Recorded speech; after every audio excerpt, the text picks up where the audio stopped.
रात के 12 बज रहे थे।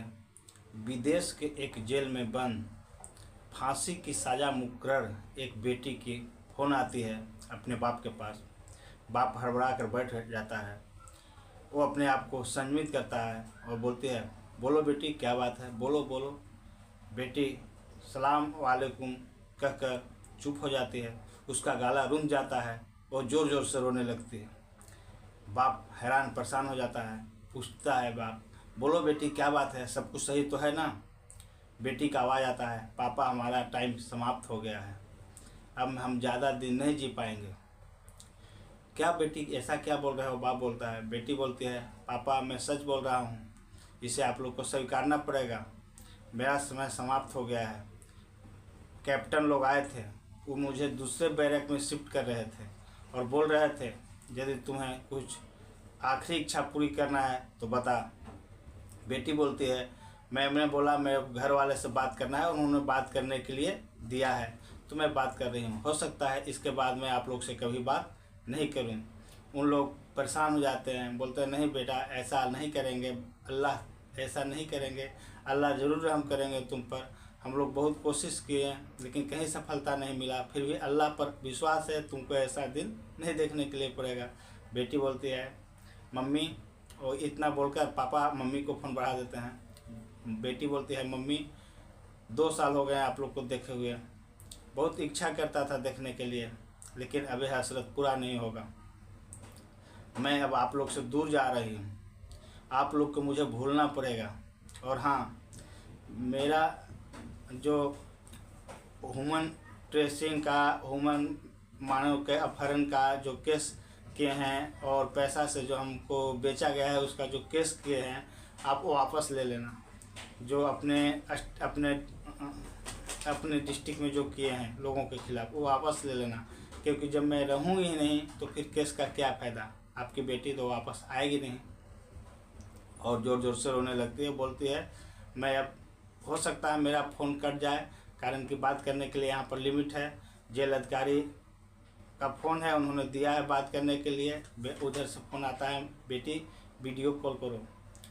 बेटी बोलती है नहीं, यहाँ से वीडियो कॉल नहीं कर सकते हैं, ये सारी बातें होती है, ये वो सारी बातें थी जो इंसानियत को रूह कपा देने वाली थी, इंसानियत को, ज़मीर को तार तार कर देने वाली थी। मानवीय संवेदनाओं से भरा यह फ़ोन उन बुजुर्ग दंपति के लिए गम के अंतहीन सागर में डुबाने के लिए काफ़ी था। वो उसमें डूब जाते हैं, अंतहीन सागर में गोते लगाने लगते हैं और ज़ोर ज़ोर से रोने लगते हैं। फ़ोन कट जाते हैं। दोस्तों नमस्कार, मैं परशुराम सिंह और आप देखना शुरू कर चुके हैं सच का प्रहरी। दोस्तों आप लोग से रिक्वेस्ट है, यदि मेरे चैनल पर नए हैं या मेरे चैनल को सब्सक्राइब नहीं किए हैं तो मेरे चैनल को सब्सक्राइब कर दिया कीजिए, ताकि मैं आप लोग के लिए, आप लोग के सपोर्ट से मोटिवेट हूँ और आप लोग के लिए बेहतर से बेहतर कहानी लेकर आया करूँ जो सच्ची घटनाओं पर आधारित होता है। दोस्तों बात बांदा जिले के मटौद थाना क्षेत्र के एक गांव पड़ता है, उसका नाम है गोयरा मुगली। यूपी के बांदा जिले के मटौद थाना क्षेत्र के गोयरा मुगली एक गांव पड़ता है, वहां पर एक सबीर खान रहते हैं। उनकी घर में एक बेटी थी, बेटी का नाम शहजादी थी।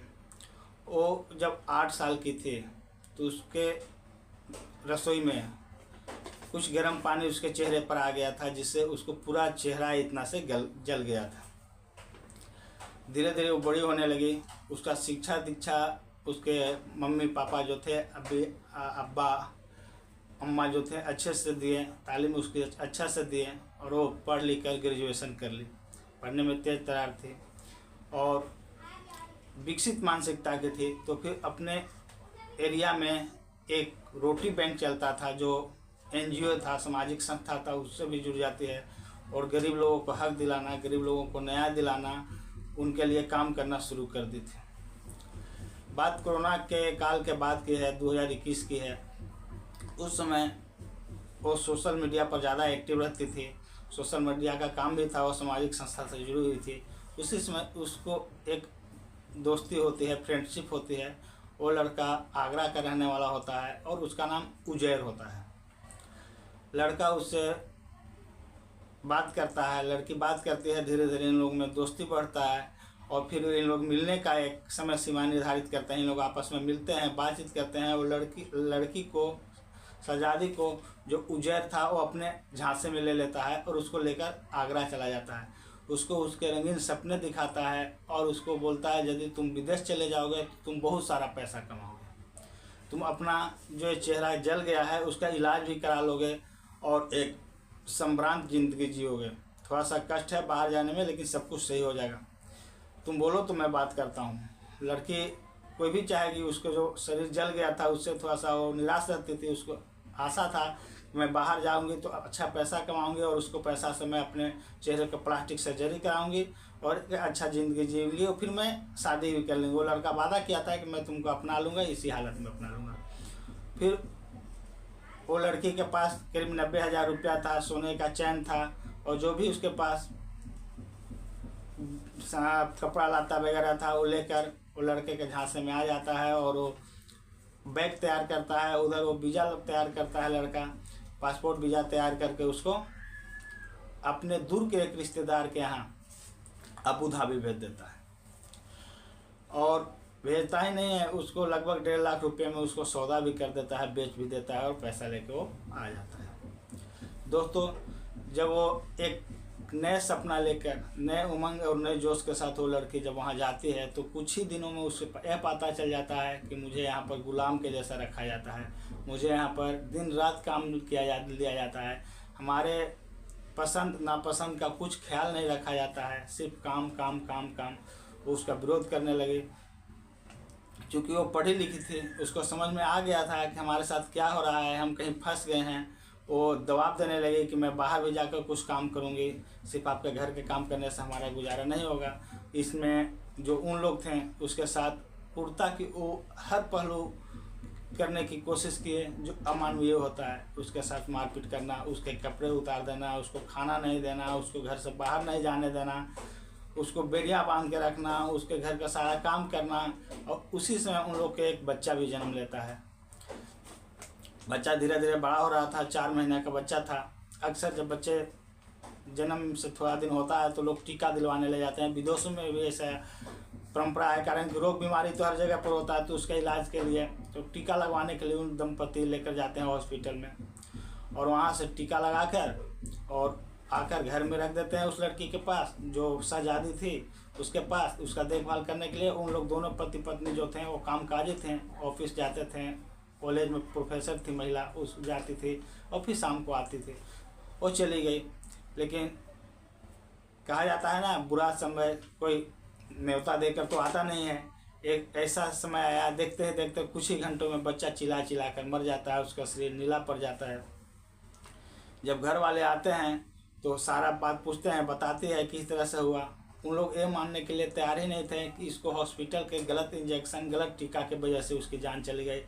वो लोग जो भी पेरेंट थे उनका नाम सैफ और नाजिया था। सैफ और नाजिया इस लड़की के ऊपर यह कलंक लगाने लगे कि तुमने इस बच्चा को जान मार दिया है, गला दबा कर जान मार दिया है। यह मामला पुलिस चौकी में जाता है। वो जो फैज वगैरह थे और नाजिया वगैरह थे, इससे मार पीट कर, उसको नंगा कर इसको पासपोर्ट वगैरह छीन कर, इसके सारे डॉक्यूमेंट छीन कर बंधक बनाकर इससे कबूल करवा लेते हैं कि हाँ तुम बोलो कि हाँ हमने मारा है तो मैं तुमको पासपोर्ट दूंगा, अन्यथा तुम्हारा पासपोर्ट, तुम्हारा वीज़ा जो भी है मैं नहीं दूंगा, और यदि तुम बोलोगी तो तुमको गांव भेज दूंगा। वो बेचारी कोई चारा नहीं होता है, टाउचर टाउचर टाउचर टाउचर, वो थक जाती है और अंत मजबूरी में वो कबूल कर लेती है कि हाँ मैंने ही उस बच्चा को मारा है। इस ऑडियंस के साथ, इस प्रूफ के साथ, उस वीडियो के साथ वो उसको एयरपोर्ट क्या छोड़ेंगे, उसको जाकर पुलिस चौकी में छोड़ देते हैं और पुलिस के हवाले कर देते हैं। पुलिस उसको पकड़ लेता है, वीडियो के आधार पर पकड़ लेती है, उसको अरेस्ट कर लेती है, उस पर मुकदमा चलता है। मुकदमा चलने के बाद उसको जिंदगी और मौत की सज़ा होती है, उसको फांसी की सज़ा होती है, उसको जेल में बंद कर दी जाती है। उस समय वो लड़की किसी तरह से अपने गांव फ़ोन करती है, आज 2 साल पहले की घटना है। अपने मम्मी पापा को बताते हैं, मम्मी पापा मेरे साथ ऐसा ऐसा धोखा हुआ है, मैं यहाँ पर फंस चुकी हूँ।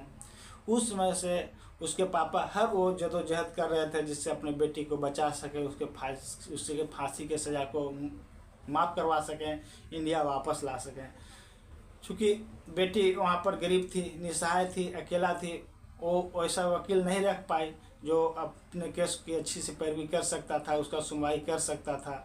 और जब जानते हैं बाहर में एक असहाय लड़की क्या कर सकती है जब वो भी जेल में बंद हो और वो भी हत्या के मुकदमे में बंद हो, तो वो कुछ नहीं कर सके और उसको सज़ा मुकर्रर की जाती है।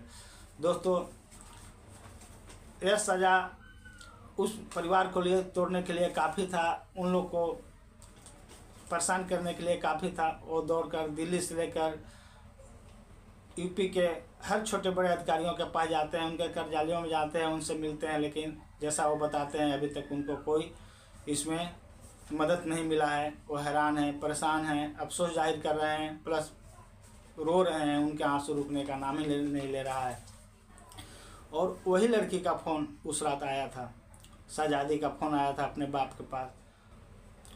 वो मानवीय संवेदनाओं को छू देने वाली, मानवीय संवेदनाओं को झकझोर देने वाली वो फ़ोन हर किसी को रुला देगा। आज सोशल मीडिया पर जब भी मोबाइल खोलिए, जब भी टीवी खोलिए, तो चर्चा में है भारत की बेटी को विदेश में फांसी। आज हमारे सरकार को चाहिए इस पॉइंट पर गौर करने के लिए और हर वो कोशिश करनी चाहिए भारत सरकार को जिससे भारत की इस बेटी की जान बच जाए।